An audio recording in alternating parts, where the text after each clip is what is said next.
up today, there's now overwhelming evidence to suggest North Korea has put its main nuclear plant back online. The facility is used to make plutonium for nuclear bombs. The South Korean government establishes a $9.5 billion fund to help finance its massive corporate restructuring drive. Plus, Hillary Clinton is on the brink of officially sealing the Democratic nomination. She'll take on Donald Trump in the race to the White House. Stay tuned for these stories and more.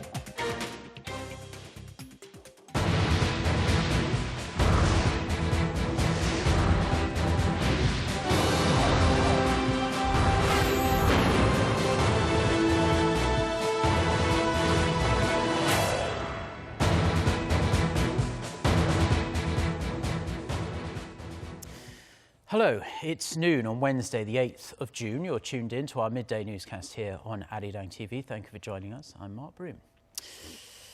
Our top story this afternoon, North Korea is now widely believed to have restarted its main nuclear facility. A US official has echoed the UN Nuclear Agency's findings that Pyongyang is again reprocessing spent nuclear fuel to produce plutonium for nuclear weapons. Hwang Ho-jun reports. Economic sanctions and worldwide criticism don't appear to be enough to counter the North Korean regime's craving for nuclear power. A senior U.S. State Department official said Tuesday that North Korea has indeed restarted reprocessing spent nuclear fuel to harvest plutonium. This comes a day after the International Atomic Energy Agency announced that recent satellite imagery indicates North Korea has likely resumed activity at its main Yongbyon plant. The State Department official, who wanted to remain anonymous, told Reuters that Washington is concerned about the North's latest activities. If North Korea has restarted reprocessing activity, it will violate the existing international sanctions it is under. The South Korean government on Wednesday expressed its concern about the development and vowed to keep a close eye on North Korea in close cooperation with the U.S. government. The Yongbyon facility has long been the source of plutonium for North Korea's nuclear weapons program. It was shut down in 2007, but North Korea vowed to reactivate all its nuclear facilities in 2013 and announced Yongbyon was fully operational in 2015. The regime has conducted 2 nuclear tests since 2013, including what it claimed was an H-bomb test in January this year, with the goal of improving the quality and quantity of its nuclear program. North Korea's clear defiance of the UN Security Council's resolution will likely incur even stronger international actions against the regime. Hwang Ho-jun, Arirang News. Now, nuclear envoys from South Korea and China will be meeting later today in Beijing to discuss cooperation on North Korea. This comes after a rare meeting last week between Chinese President Xi Jinping and a top North Korean official. Kim Ji-yeon reports. South Korea is moving to persuade China and Russia of the importance of mutual cooperation on North Korea through meetings this week and next. The first meeting is set for Wednesday afternoon between South Korea's Special Representative for Korean Peninsula Peace and Security Affairs, Kim Kyung, and his Chinese counterpart, Woo Da-wei. Kim is expected to hear directly from his Chinese counterpart about the dialogue between North Korea and China last week when North Korea's senior official Lee Soo-yong met with Chinese President Xi Jinping. Kim Kyung's visit to China is a timely one that will help strengthen the two countries' strategic communications on the North Korean issue. Kim is also expected to emphasize South Korea's position of not engaging in dialogue with North Korea just for the sake of dialogue. He will also underscore the importance of pressing the regime to denuclearize. Prior to the visit, Kim met with Alain Leroy, the Secretary General of the European External Action Service in Brussels, to discuss the UN sanctions on North Korea and the EU's independent sanctions on the regime. Next week, Foreign Minister Yoon Byung-se will visit Russia to reiterate Seoul's stance on the North Korean issue. Kim Ji-yeon, Arirang News. The Emergency Committee for Companies at the now closed Inter-Korean Kaesong Industrial Complex is seeking permission to enter the facility and check their equipment before the rainy season starts. At a press conference this morning, the committee also said the 124 companies it represents cannot accept the government's compensation plan, which includes one-on-one consulting and insurance payouts for the raw materials and finished goods left in the industrial park, when it was closed back in March. Seoul's Unification Ministry says it's inappropriate for the companies to enter the north at a time when South Korea is strengthening its sanctions on North Korea, and after Pyongyang announced it would confiscate all South Korean assets at the park. A North Korean fishing boat crossed the de facto maritime border between the two Koreas in the early hours of Wednesday morning. Seoul's defense ministry says the vessel crossed the northern limit line and went some 20 kilometers into South Korean waters at around 3:40 a.m. South Korea time. It was sent back to the north after inspection by the South Korean military. Officials concluded that the boat had lost course and accidentally crossed the NLL. The crew expressed no intention of defecting to the south. Watchers say Pyongyang may be checking on the military readiness of South Korea or attempting to pass the blame of rising inter-Korean tension to Seoul. A North Korean fishing boat crossed the NLL last month but made a swift U-turn after the South Korean Navy fired warning shots.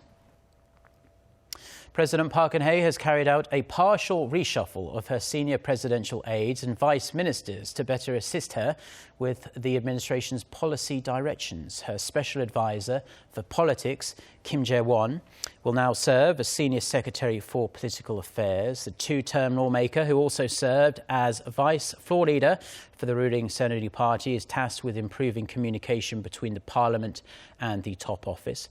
President Park named Hyun Dae-won, a communications professor and leading figure in digital content and virtual reality, as her top aide for future strategy to lead the administration's creative economy drive.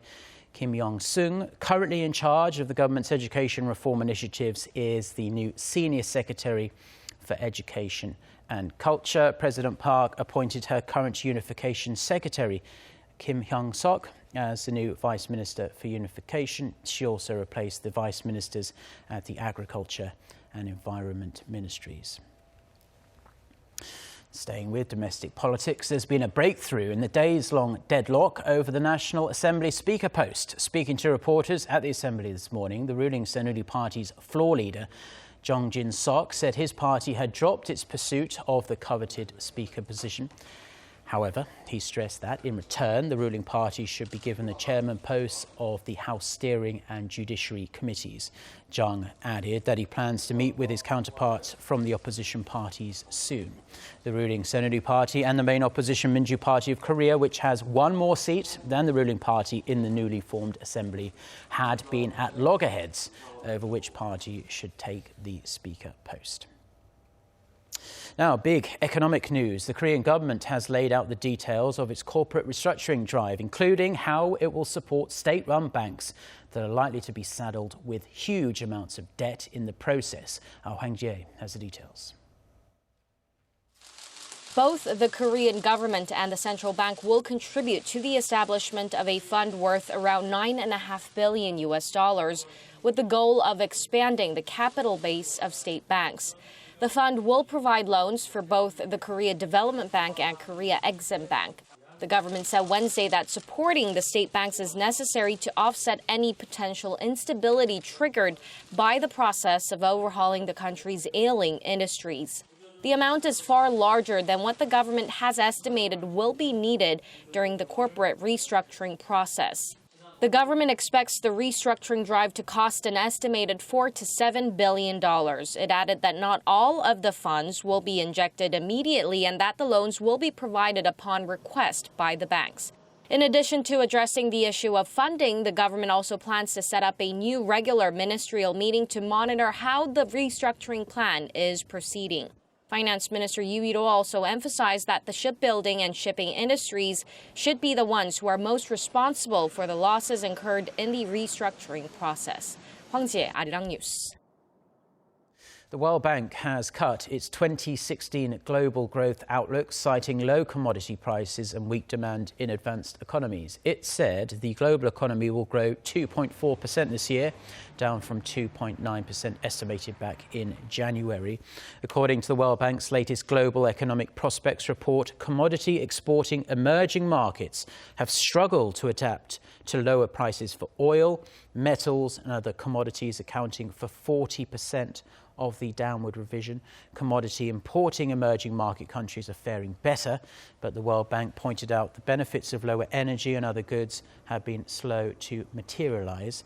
The World Bank's downgrade follows a similar move by the International Monetary Fund, which cut its expectations around 2 months ago. Oil prices have recovered to the $50 threshold after hitting a 13-year low earlier this year. The gains are said to be supported by a recent decline in crude production. Oh Soo-young has the details. For the first time in 11 months, the price of US benchmark crude has topped $50 a barrel. On Tuesday, West Texas Intermediate for July delivery finished trading at $50.36 a barrel, up 67 cents or 1.4% from the previous day. This marks a 90% rise in trading price since January, when it sank to a 13-year low. Brent crude futures inched up 89 cents or 1.8%, settling at $51.44 a barrel.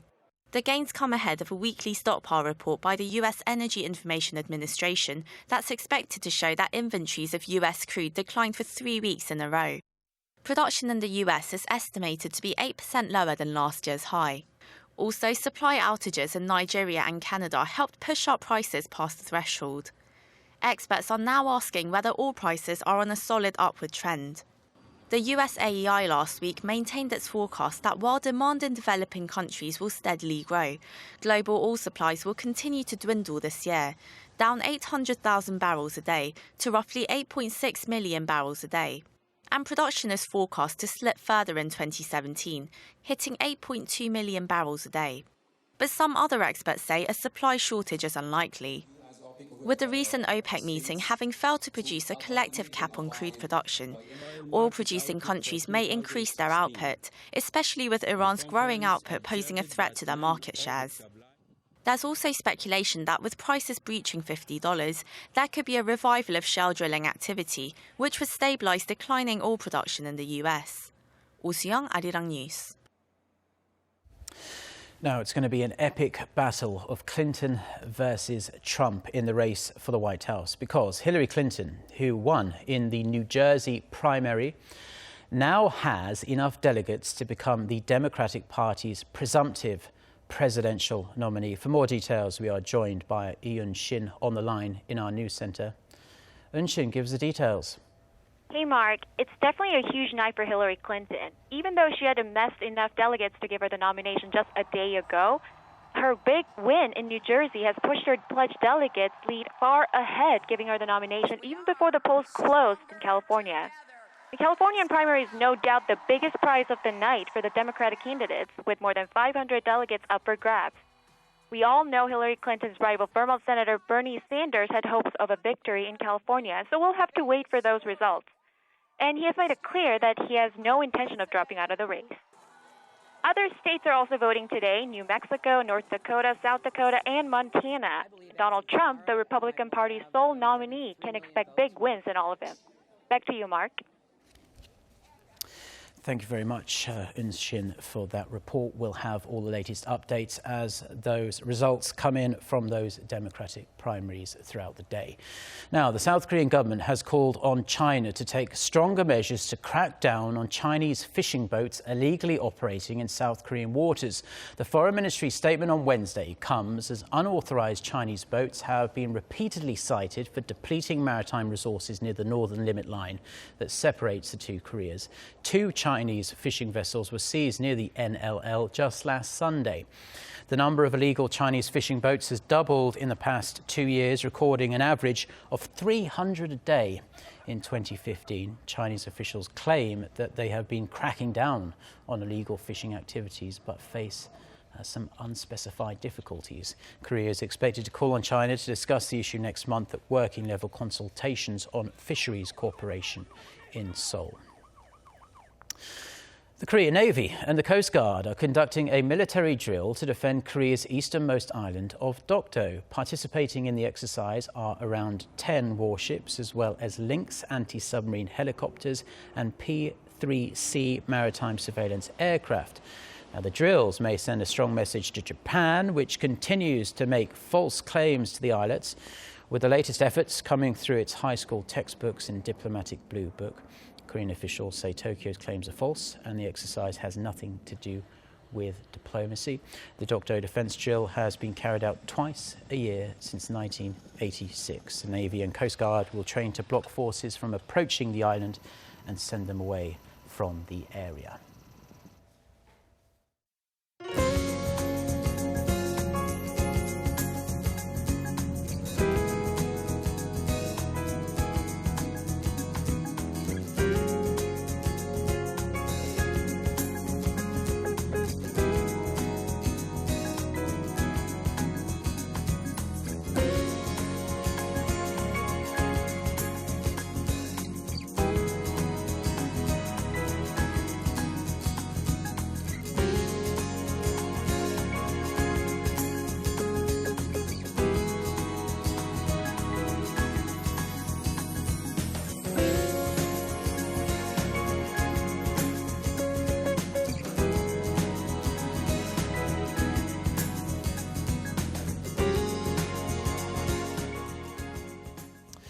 Well, those are stories we're following on this Wednesday afternoon here in Seoul. For more of the latest, don't forget to check out the website arirang.com/news. We also have a smartphone application.